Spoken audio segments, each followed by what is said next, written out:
अच्छा, इसके अलावा भी अगर कोई आईएसएसबी के अलावा भी किसी फोर्स की मेरे से क्वेश्चन करना चाहता है तो कर सकता है, लाइक कमीशन, नॉन कमीशन, और जिस तरह मैंने पहले बताया, डिस्कस किया कि एएनएफ, एएसएफ वगैरह वगैरह के ना, हर फोर्स के बारे में आप क्वेश्चन कर लें, आपको रिप्लाई मिलेगा।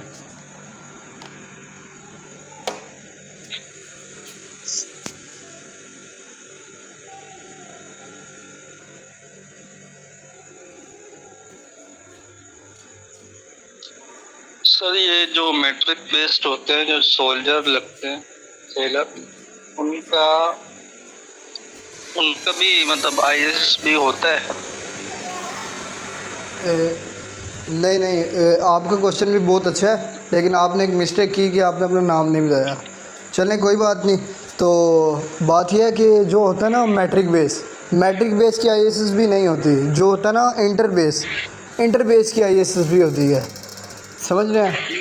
यानी कि कमीशन ऑफिसर की आईएएस भी होती है और सेलर की नहीं होती। और सेलर का बेसिक पे स्केल 7 होता है, 7 ग्रेड का, और सोल्जर का भी 7 होता है आर्मी के, और एयरफोर्स का जो एयरमैन होता है उसका भी 7 होता है। बस इसके अलावा भी आप कुछ पूछना चाहते हैं तो पूछ सकते हैं।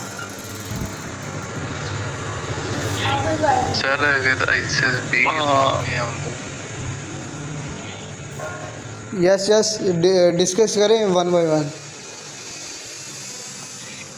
सर अगर हम लोग आईएसबी के फॉर्म में बुक रीडिंग, क्रिकेट, फुटबॉल वगैरह भी इसमें लिखते हैं तो किस टाइप के क्वेश्चन आगे होंगे आईएसबी में?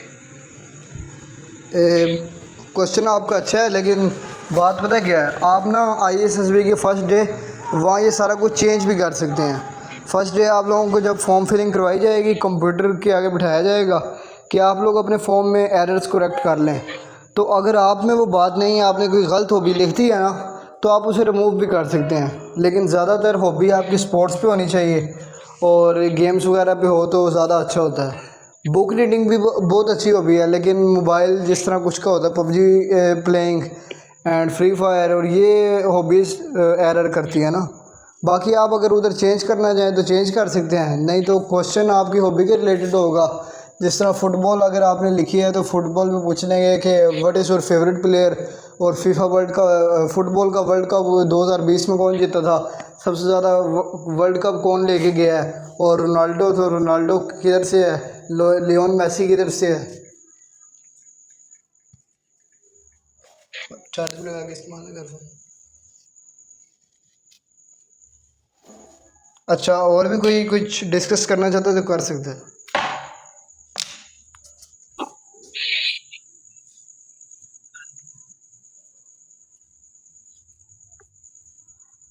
सर अगर हम लोग उधर फर्स्ट डे जाके चेंज कर देते हैं तो आईएसबी का फॉर्म तो उनके पास ही पड़ा होगा, वो फिर आगे से ये क्वेश्चन नहीं कर सकते कि आपने आईएसबी फॉर्म में कुछ और लिखे हैं या कुछ और लिख दिए, तो नहीं नहीं, इश्यू तो नहीं हो गया? आपकी बात ठीक है, लेकिन ना आईएसएसबी फॉर्म होता है रिटर्न फॉर्म में। लेकिन अभी आप लोगों ने जो सा आईएसएसबी फॉर्म फिल किया ना, ऑनलाइन आप लोगों ने किया है आईएसएसबी फॉर्म फिल ना, जो होता है ना रिटर्न फॉर्म में, वो आप उधर जाके करेंगे। लेकिन आप लोगों को पहले ऑनलाइन फॉर्म पे बिठाया जाएगा कि आप उसमें एरर करेक्ट करें, फिर आपका रिटर्न फॉर्म में होगा।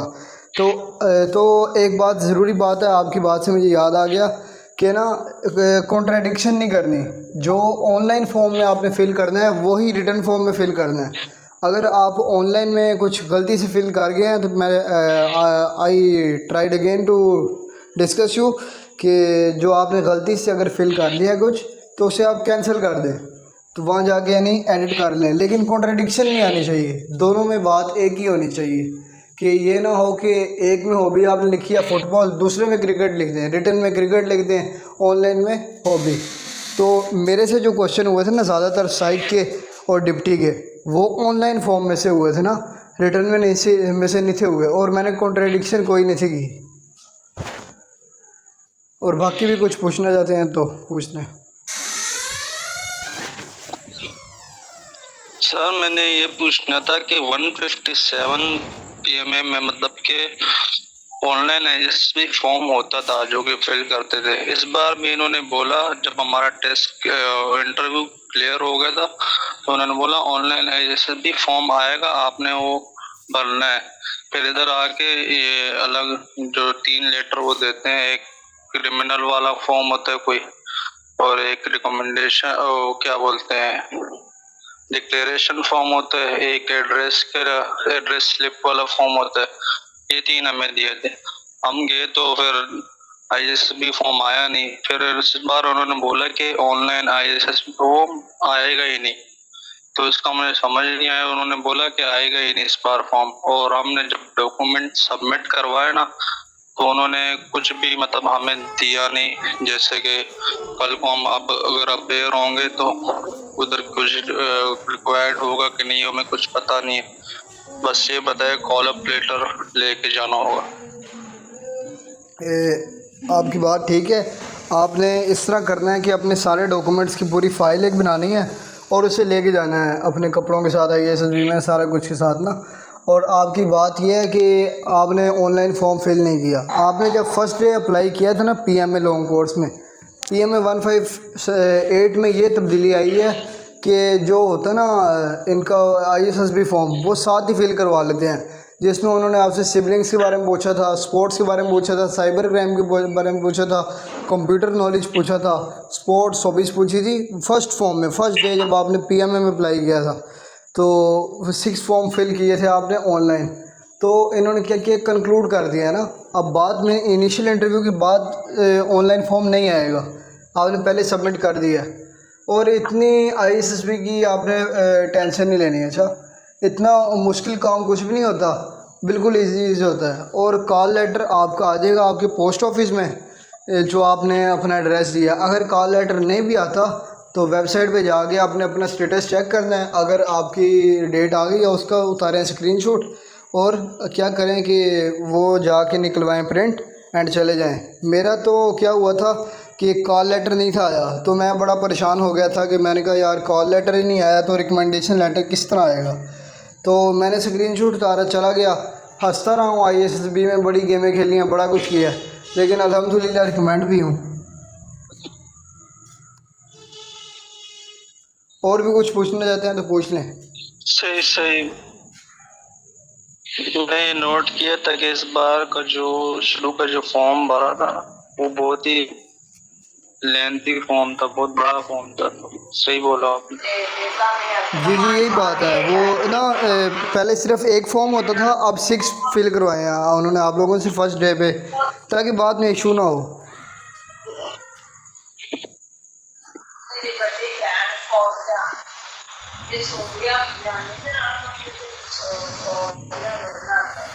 अच्छा, कोई और कुछ डिस्कस करना चाहता है तो कर सकता है।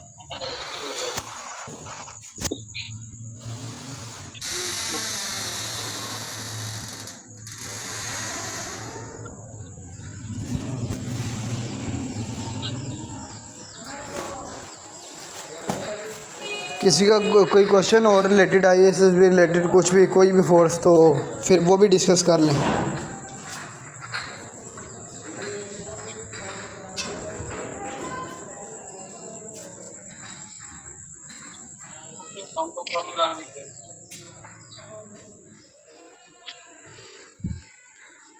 सर ये आईएसबी के अंदर जब हम लोग जाएंगे तो उधर फिर दोबारा ऑनलाइन फॉर्म फिल करना होगा, और साथ में जो 4 बायोडाटा फॉर्म दिए जाते हैं फिल नहीं करना होगा आप लोगों ने।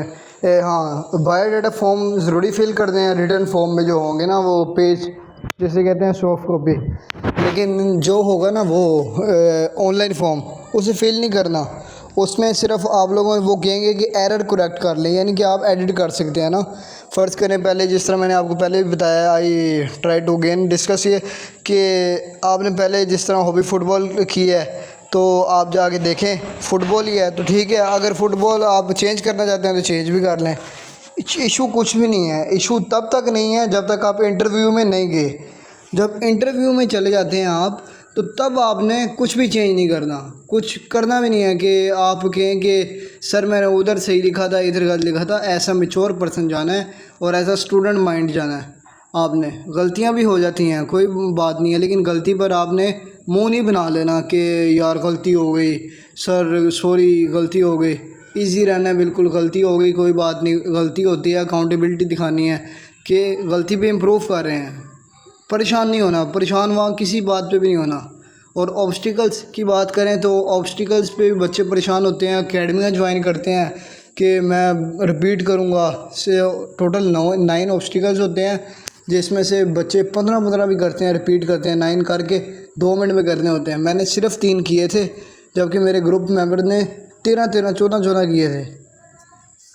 लेकिन फिर भी वो नोट रिकमेंड है, एंड मैं अपने ग्रुप में से एक ही रिकमेंड हूँ। मैं अपना रिकमेंडेशन लेटर और सेलर का ज्वाइनिंग लेटर भी मैंने बताया आप लोगों को, वो आपको मैं अभी ग्रुप में शेयर कर दूंगा जब ये मीटिंग एंड होगी ना, सेमिनार एंड होगा। तो बाकी आप लोग देख लीजिएगा, और अपने ग्रुप की एक पिक्चर भी सेंड कर लूँगा। मेरे ग्रुप में बड़े अच्छे अच्छे बच्चे थे। एक बच्चा था जिसकी IAS भी एक्सपायर थी।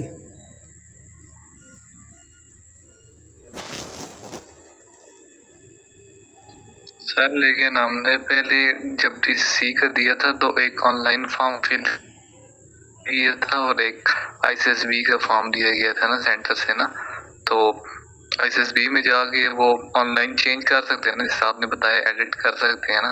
तो ISSB में ये फॉर्म जो हार्ड कॉपी में था उसमें कुछ और लिखा हुआ है, तो कोई इशू तो नहीं होगा ना? क्योंकि उधर आप कहते हैं कि ऑनलाइन फॉर्म जो एडिट कर सकते हैं उसी में से क्वेश्चन होंगे। जी आप रिपीटर हैं, पहले आप ये बताएं, और TCC के रिपीटर हैं?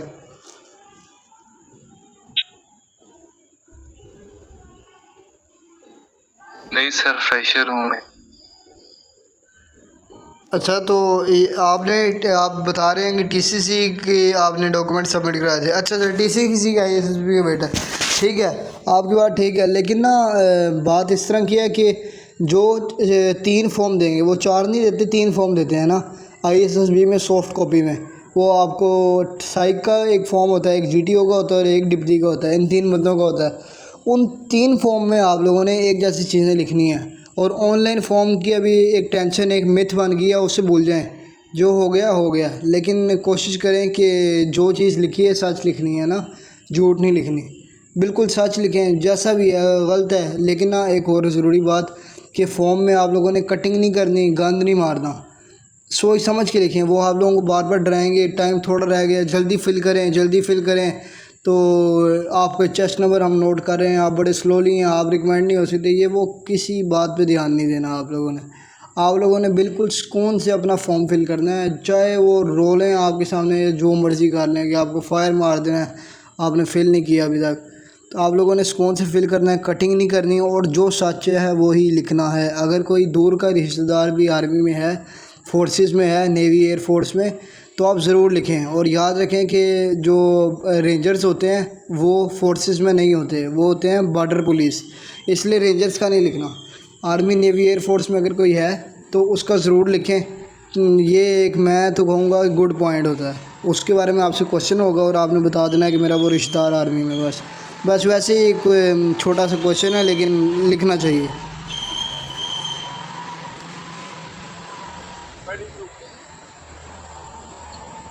बाकी कुछ और डिस्कस करना चाहते हैं तो कर लें।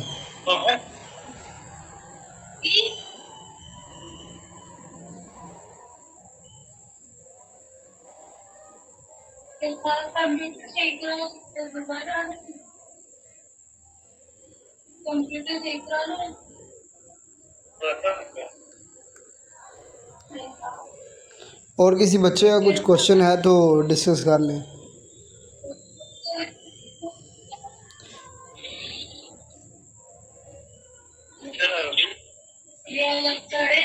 देखें, इस ग्रुप का मकसद है सबकी मदद करना। देखें ना, सेमिनार हो रहा है, क्वेश्चन एक बच्चा पूछता है, समझ सारों को आ जाती है। तो इस सेमिनार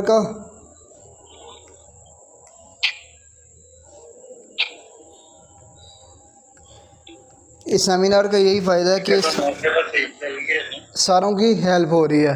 तो बाकी जो रिलेटेड ISSB या किसी भी फोर्सेस के रिलेटेड हमसे प्रिपरेशन भी करना चाहेगा तो मेरे से पर्सनली कांटेक्ट कर ले। और एक बात याद रखें कि अगर ग्रुप में कोई चीज़ सेंड की जाती है तो ये समझ लिया करें कि वो चीज़ वेरी वेरी इंपॉर्टेंट है, डेट्स वाई ग्रुप में सेंड की गई है। उस पर रिएक्ट ज़रूर किया करें। काफ़ी होता है कि ग्रुप में मेंबर्स हैं टोटल 950 एंड रिएक्ट कितने होते हैं, 10 या 15 या 20 मैक्सिमम होते हैं। रिएक्ट आप देख के आप छोड़ देते हैं, रिएक्ट किया करें ताकि हमें पता लगे बच्चे देख रहे हैं। और जो बच्चे रिएक्ट नहीं ना करते फिर हम उन्हें लेफ़्ट कर देते हैं ग्रुप से ना, क्योंकि यार जब रिएक्ट ही नहीं करना तो हमें कैसे पता लगेगा कि आप ऑनलाइन हैं, आप ऐसे एक्टिव भी हैं, मेंबर हैं, या फिर वैसे ही ऐड किए हुए हैं।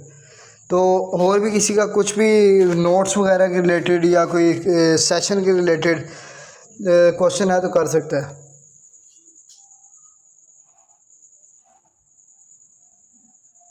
सर फाद अहमद है, और ये मैंने पूछना था कि आप ये मतलब किस तरह जर्नी स्टार्ट करेंगे कि मेरा टेस्ट हुआ था 22 पिछले महीने की 22 अप्रैल को, अभी 22 मई, 1 महीना हो गया।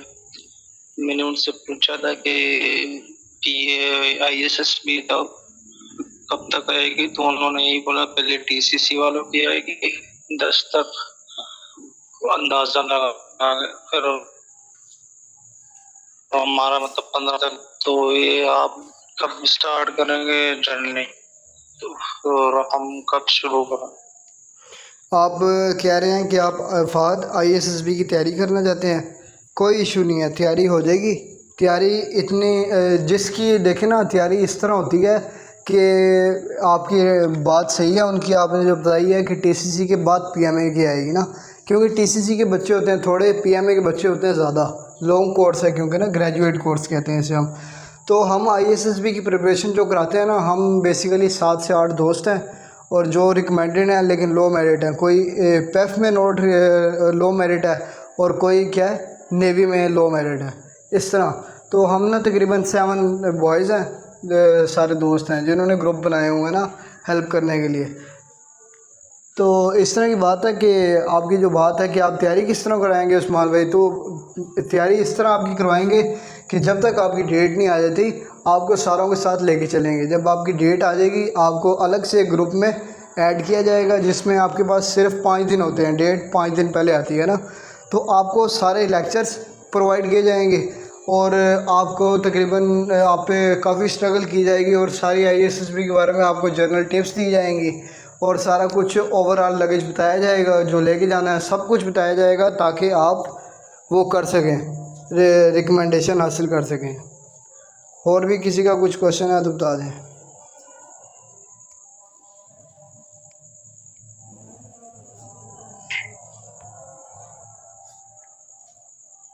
और भी कुछ डिस्कस करना है तो कर लें।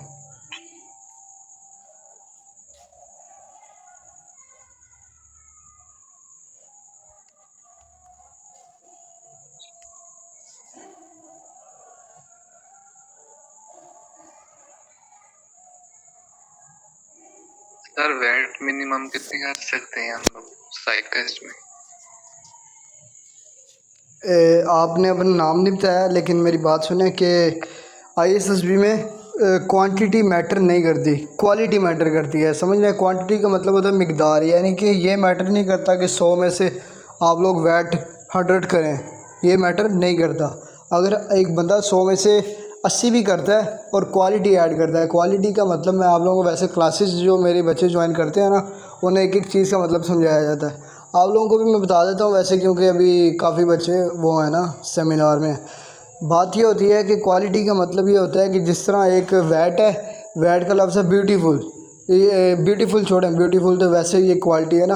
तो अगर जिस तरह एक लफ्ज़ है ट्री, ट्री का लफ्ज़ है the tree was very beautiful, ये एक क्वालिटी ऐड करना है। लेकिन अगर हम कहते हैं the tree was in the garden, तो ये एक नॉर्मल सेंटेंस है। नॉर्मल सेंटेंस आप लोगों ने नहीं बनाने, बनाए नॉर्मल, लेकिन कम बनाए ना, और इतने ज़्यादा नहीं बनाने। और ब्यूटीफुल जिस तरह ये अच्छे अच्छे लफ्ज़ यूज़ करने हैं और सेंटेंस क्रिएशन करनी है।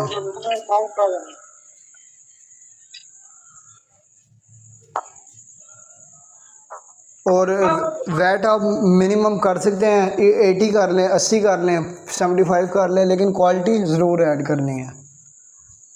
और भी कुछ पूछना है तो पूछ लें।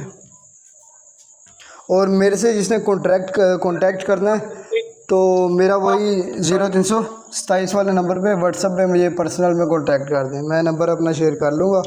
जिस भाई ने कुछ भी पूछना हो मेरे से फील फ्री टू कॉन्टैक्ट मी।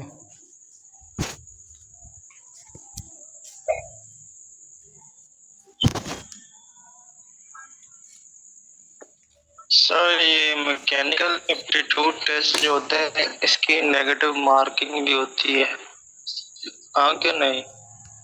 इसकी मैं आपको बताता हूँ ना।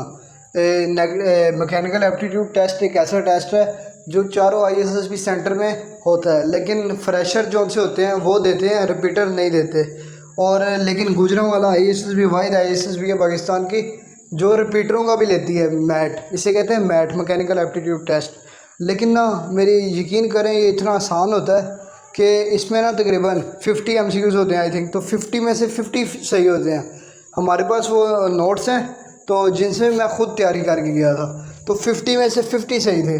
मैथ बिल्कुल सही थे, यानी कि इतने इजी क्वेश्चन होते हैं, नॉर्मल फिज़िक्स के क्वेश्चन होते हैं कि ये व्हील चल रहा है तो आगे के पत्थर पड़ा हुआ है तो किस तरह रुकेगा। मैं आप लोगों को शेयर कर दूंगा, जो बच्चे मेरे पास वो ग्रुप में है ना, जो सेशन में मेरे में ऐड हैं। तो हमारे पास तकरीबन है इसके 150 MCQs पड़ा हुआ है मैथ का, जिसमें से 50 इसमें से ही आता है। और जो होती है ना इसमें नेगेटिव मार्किंग की बात भी अच्छी है। नेगेटिव मार्किंग अगर आप लोगों को ISSB वाले बताते हैं कि नेगेटिव मार्किंग है बेटा, तो समझ लें कि नेगेटिव मार्किंग है। कोई नहीं आता तो उसे स्किप कर दें, उसे नहीं लगाना। लेकिन अगर वो कहते हैं ISSB वाले कि नेगेटिव मार्किंग जब वो कहेंगे तो होगी, अगर वो नहीं कहते कुछ भी मैथ का तो नेगेटिव मार्किंग यानी नहीं है, फिर आप सारे लगाएं। और भी कुछ पूछना तो पूछ लें।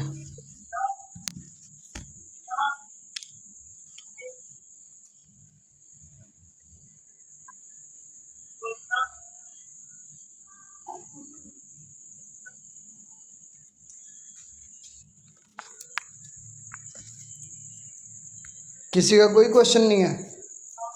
हमारी मीटिंग 38 मिनट चल रही है। जी जी सर,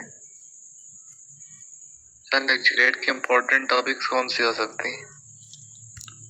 बेटा इम्पोर्टेंट टॉपिक्स को छोड़ें। इम्पोर्टेंट टॉपिक्स की बात ही होती है कि आप बस प्रिपेयर होने चाहिए। टॉपिक वो कुछ भी कह सकते हैं, समझ रहे हैं, किसी बात में भी वो आपको लेके जा सकते हैं। ज़्यादातर टॉपिक यही होते हैं, करंट अफेयर्स पे होते हैं या फिर ऐसे बात पे होते हैं जिस पे बच्चे का माइंडसेट देखा जाता है ना। तो ये टॉपिक्स वाली बात तो वैसे झूठ होती है, लेकिन फिर भी हम शेयर करते हैं। जो आपको सच्ची बात बताऊं तो 40 टॉपिक हम अपने ग्रुप में शेयर करते होते हैं, जिसमें से ही आते हैं, जिस तरह role of youth in development ये हो गया। और इसी तरह जो मुझे आया था कि benefits of book and democracy and dictatorship and उसके बाद सोशलिज़म, इस तरह के उस तरह के होते हैं। आपको सारे नोट्स प्रोवाइड किए जाएंगे अगर आप हमें ज्वाइन करेंगे ना, तो वो टेंशन ना लें, वो फिक्र ना करें। और अगर आपकी ISSB की लेट्स सपोज डेट भी आ जाती है तो हम आपको प्रिपेयर करके भेजेंगे। आप पे ज़्यादा फोकस होगा। हम एक अलग से ग्रुप बना देते हैं जिसमें बच्चों की जिनकी डेटें आती हैं उन्हें ऐड किया जाता है और इन्हें समझाया जाता है। और जिनकी इकट्ठी होती है ना ISSB, बाज़ औक़ात ऐसे होता है कि हमारे ही बच्चों की इकट्ठी हो जाती है ISSB, फिर हम उन्हें भी थोड़ा गाइडलाइंस देते हैं कि उधर अलग रहना, ज़्यादा मिलना जुलना ना, ये वो है। बाकी आपको सारा कुछ प्रिपरेशन करवा दी जाएगी, वो टेंशन ना लें। तो ऐड करना हुआ, हमें ज्वाइन करना हुआ तो फिर बता दीजिएगा। और भी कुछ पूछना है तो पूछ लें। और हमारी मीटिंग 40 मिनट चल गई है।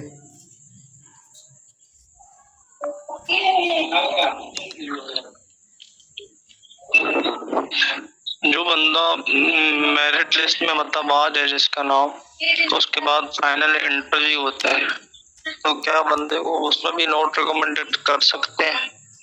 देखें, फ़ाइनल इंटरव्यू होता है ग्रेजुएशन बेस पे जो बच्चा अप्लाई करता है, यानी कि लॉन्ग कोर्स का फ़ाइनल इंटरव्यू नहीं होता।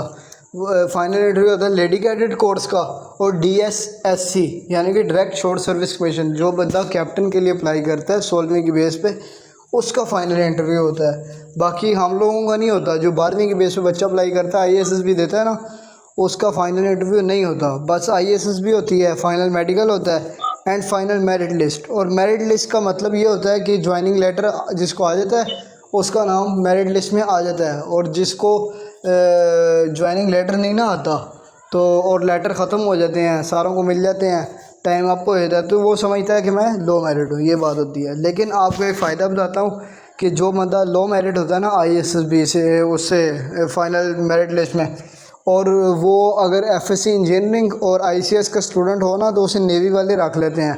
अगर आर्मी में से वो है, नेवी या एयरफोर्स वालों को अगर वो अपनी एप्लीकेशन दे ना, कोई भी टेस्ट पास ना करे तो उसे वो अपनी मेरिट लिस्ट में रख लेते हैं। ये फ़ायदा होता है। ISSB देने के बड़े बेनिफिट हैं।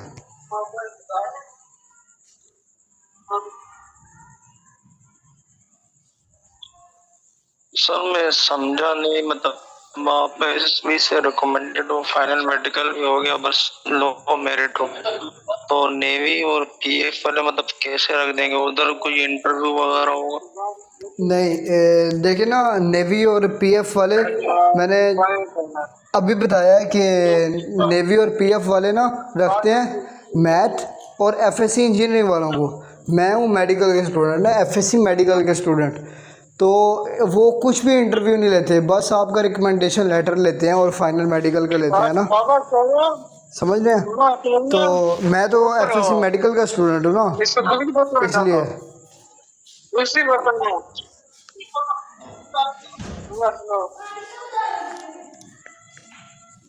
और भी कोई क्वेश्चन है तो पूछ लें।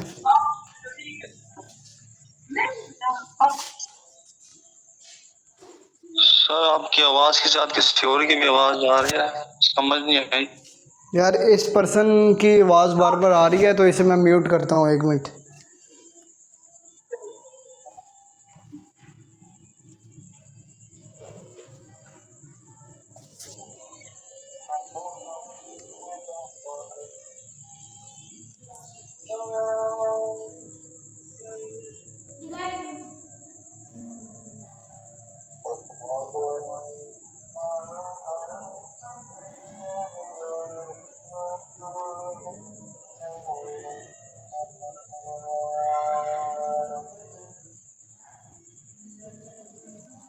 अच्छा, तो मैं ये बात कर रहा था, आप लोगों को समझ नहीं आई कि ना जो होते हैं ना FSC इंजीनियरिंग एंड ICS के स्टूडेंट, वो अगर लो मेरिट हो भी जाए आर्मी में से तो उन्हें एयरफोर्स और नेवी रख लेती है। लेकिन जो होते हैं मेडिकल के स्टूडेंट, उन्हें एयरफोर्स और नेवी नहीं रखती लो मेरिट होने पे, क्योंकि एयरफोर्स और नेवी को मैथ वाला बंदा चाहिए होता है। ये आसान सी बात है। और भी कुछ पूछना तो पूछ लें। और अब हम ज़रा सेमिनार के एंडिंग पे हैं, क्योंकि मेरी मीटिंग ख़त्म होने वाली है। तो क्योंकि 42 मिनट हमारी मीटिंग चल चुकी है, तो जल्दी जल्दी क्वेश्चनिंग करी जाए 1 बाय 1, एंड फिर हम मीटिंग को एंड करेंगे। और किसी ने हमारे सेशन ज्वाइन करने हुए तो कांटेक्ट कर ले। और सेशन की एक बात ये बताएं कि हमने पहले भी मैंने बताया कि हम 6-7 लड़के मदद करते हैं, और हम वो अकेडमीज़ के हिसाब से 45-45 हज़ार पैसे नहीं लेते। हम बिल्कुल जितने स्टूडेंट से पूछते हैं कि आप 1000 या 1500 दे सकते हो, उतने लेके उसे तैयारी करवा देते हैं, ताकि वो बंदा दुआ दे और फिर हम भी कामयाब हों और किसी की मदद भी हो जाए। बाकी और भी कुछ पूछना है तो जल्दी जल्दी पूछ लें। Can I speak, brother? Yes बोलो। Bro, I would say that sometimes I watch on YouTube. They say that we have to create our officer like qualities. You can say that. So some say that we should read books, and some say that we should spend time with officers. So I want to know that how we can improve. You can say how we can build our officer like qualities. Yes, That's why I can reply your answer. Your question is very good, because you can say that how you can develop your personality like officers. So basically 14 qualities matter. In ISSB 14 qualities are matter.